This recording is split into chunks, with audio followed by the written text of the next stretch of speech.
are learning class 6th chapter 5 substances in the surroundings, their state and properties. सभोवतालचे पदार्थ, त्यांचे गुणधर्म आणि अवस्था याबद्दल आपण पाठामध्ये माहिती घेत होतो. हा भाग 3. आपण या व्हिडिओमध्ये प्रॉपर्टीज ऑफ सबस्टन्सेस म्हणजे पदार्थाचे गुणधर्म पाहणार आहोत. What will happen if pressure is applied to substances like chalk, brick, alum, glass or a Rajgira vadi? These substances break into small pieces and particles. Such substances are said to be brittle. This property of substances is called brittleness.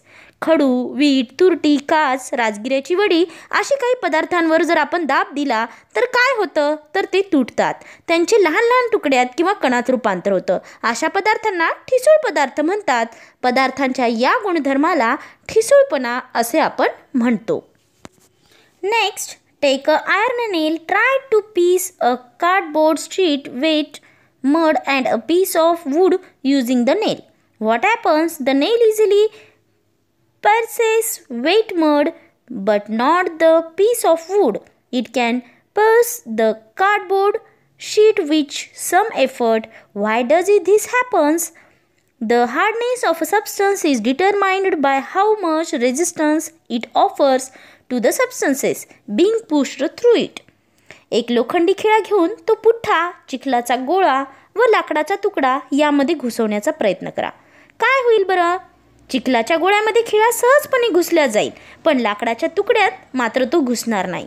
पुठ्ठ्यात थोड्याफार प्रमाणात घुसेल सुद्धा. आणि हे कशामुळे होतं? एखादा पदार्थ त्यात घुसणाऱ्या दुसऱ्या पदार्थास किती विरोध करतो यावरून त्या पदार्थाचा कठीणपणा म्हणजेच हार्डनेस आपल्याला समजतं. सर्वात कठीण पदार्थ हा लाकूड निघाला. Next, stretch a rubber band and let it go or apply pressure on a piece of sponge and release it. What do you see? The rubber band and the sponge go back to their original shape. Some substances change their shape when a force is applied on them but return to their original shape and size when the force is removed. This property is called elasticity.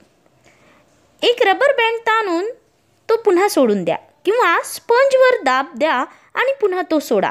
काय दिसून येईल की जो आपला rubber band असेल किंवा sponge असेल हे सोडून दिल्यानंतर मूळच्या स्थितीमध्ये पुन्हा जसेच्या तसे आपल्याला दिसलेले दिसतात.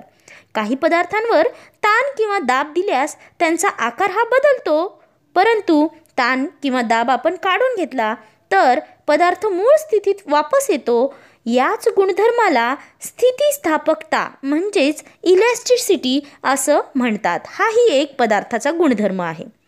Next, take a flat metal sheet of a size of a notebook, holding it at a angle, put a drop of water, honey and gum at different places on the board.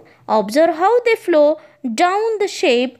Liquid flow downward on a sloping surface. This property is called fluidity. The fluidity of any liquid is determined by how easily it flows. वहीच्या आकाराचा एक पत्रा घ्यायचा आहे आणि तो तिरका एका भिंतीला कुठेही लावून ठेवायचा आहे.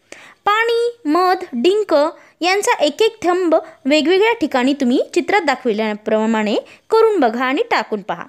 ते कसे वाहतात? द्रव पदार्थ उतारावरून वाहतं हे आपल्याला माहिती आहे. तर ज्या प्रमाणात पाणी पटकन वाहिलं, मध आणि डिंक त्या प्रमाणात वाहणार नाही. या गुणधर्माला प्रवाहिता म्हणजेच फ्लुइडिटी म्हणतात. एखादा द्रव किती सहजपणे वाहतो यावरून त्याची फ्लुइडिटी म्हणजेच प्रवाहिता ही समजत आपणास असते. Next, if two blocks of the same size, one wooden and the other of iron, are weighted in a balance, how would they compare? The mass of different substances having the same volume can be different. This difference is because of the difference in their densities.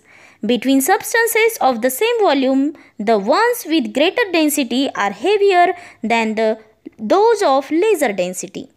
समान आकाराचे पण एक लाकडी आणि एक लोखंडी असे ठोकळे जर आपण तराजूमध्ये तोलले तर लोखंडी ठोकळ्याचं वजन हे लाकडी ठोकळ्यापेक्षा कसं भरतं? समान आकारमानाच्या वेगवेगळ्या पदार्थांच्या वस्तुमानावर त्यांची घनता अवलंबून असते. हा फरक पदार्थांच्या घनता या गुणधर्मामुळे आपल्याला दिसतो.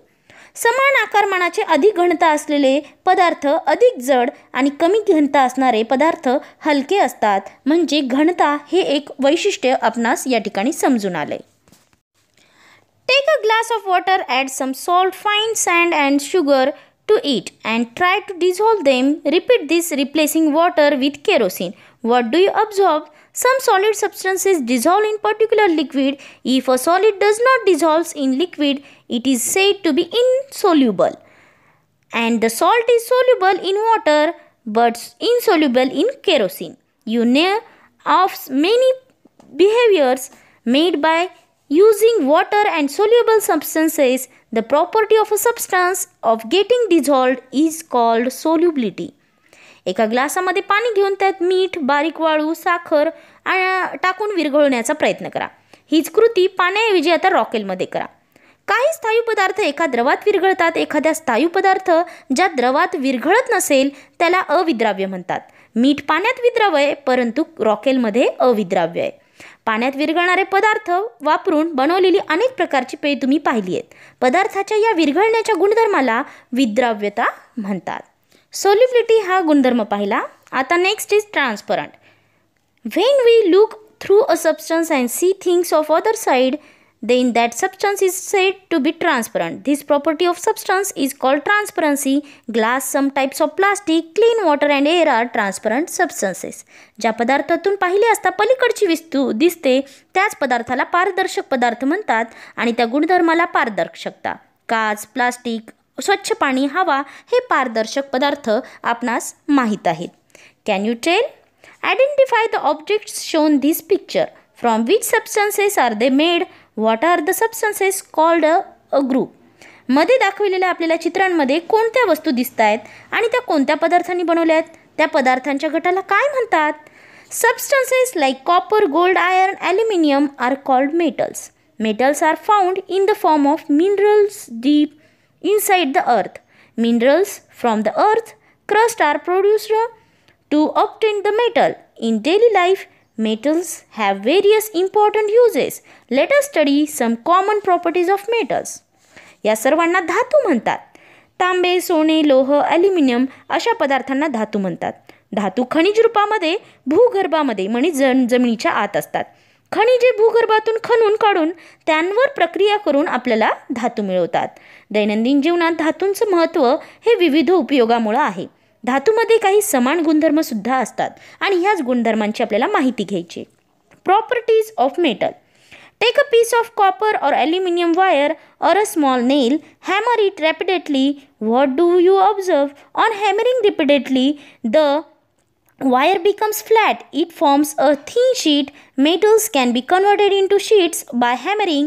This property of metal is called malleability.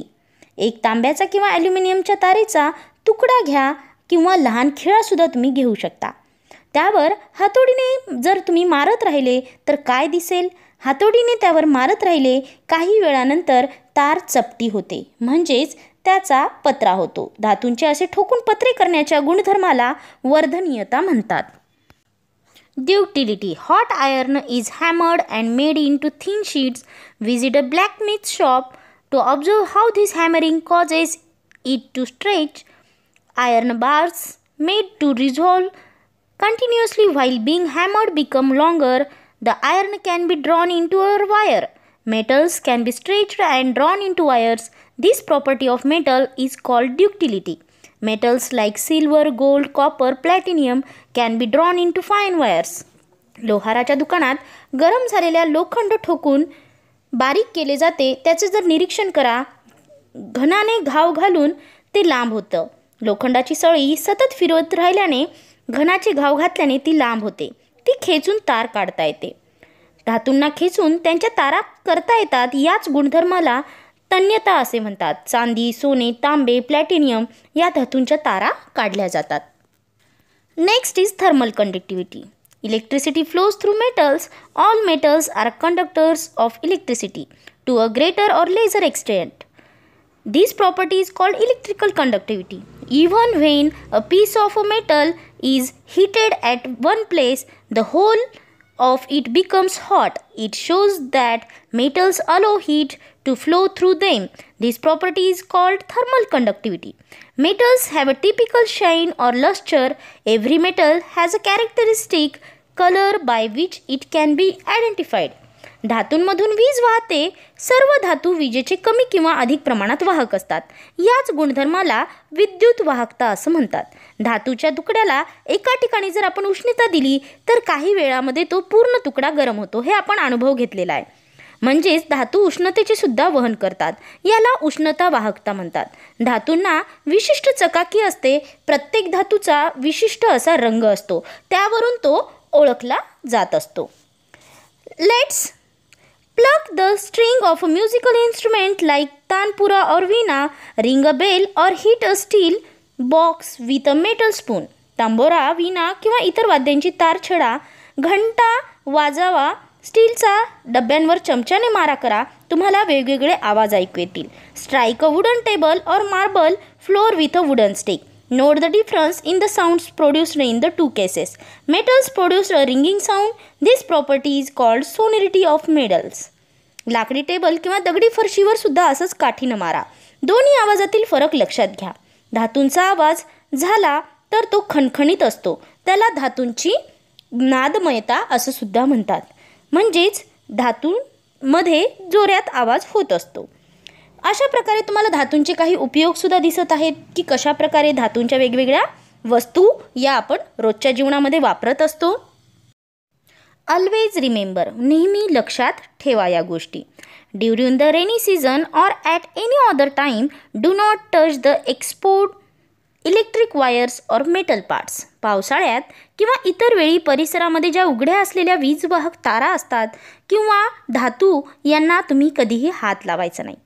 Keep all electric lamps or other appliances switched off when not in use. For example, even when the TV is switched off by remote control, do not forget to put off the main switch. It helps to save electricity besides protecting us from any possible danger.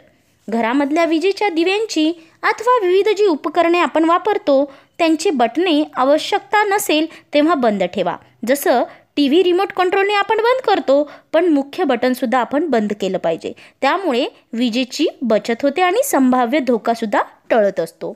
Ask your seniors at home to check the electricity wiring and fittings in the house periodically. ठराविक काळानंतर घरातल्या ज्या वीज जोडणी आहेत किंवा घरातील मोठ्या माणसांना या सर्व वायरिंग तपासण्यासाठी नेहमी सांगितलं पाहिजे. लास्ट इज सायन्स वॉच, म्हणजेच चौफेर आपण विज्ञान आहे हे बघितलं पाहिजे. Science is developing continuously. How much do you know of it? Research work goes on the state, national and global level. If we wish to keep ourselves informed about it, we must be aware of the various happenings around us. Make newspapers your friends. Read newspapers daily. Read and collect articles on science, discuss and share them with others. विज्ञान सतत बदलत आहे. आपल्याला त्याबद्दल किती माहिती असते? राज्य, देशपातळीवर किंवा जागतिक स्तरावर संशोधनाचं कार्य चालू असतं. हे जर जाणून घ्यायचे असेल तर आपल्या सभोवताली घडणाऱ्या विविध घटनांची माहिती आपल्याला असणं महत्त्वाचं आहे. म्हणून वर्तमानपत्रांना आपलं मित्र बनवा. दररोज वर्तमानपत्रांचं वाचन नक्की करा. त्यातील विज्ञान वार्ताही अवश्य वाचा. त्यांचा संग्रह करा आणि सर्वांशी याबद्दल चर्चासुद्धा करा. नक्कीच तुम्हाला हा पाठ समजला असेल व माझे इतरही भाग या पाठाचे नक्कीच पहा. For watching this video thank you very much. Creation by Sarika Achme, district Nanded. माझे सर्व व्हिडिओज पाहण्यासाठी संस्कार मोती चॅनलला सबस्क्राईब करा.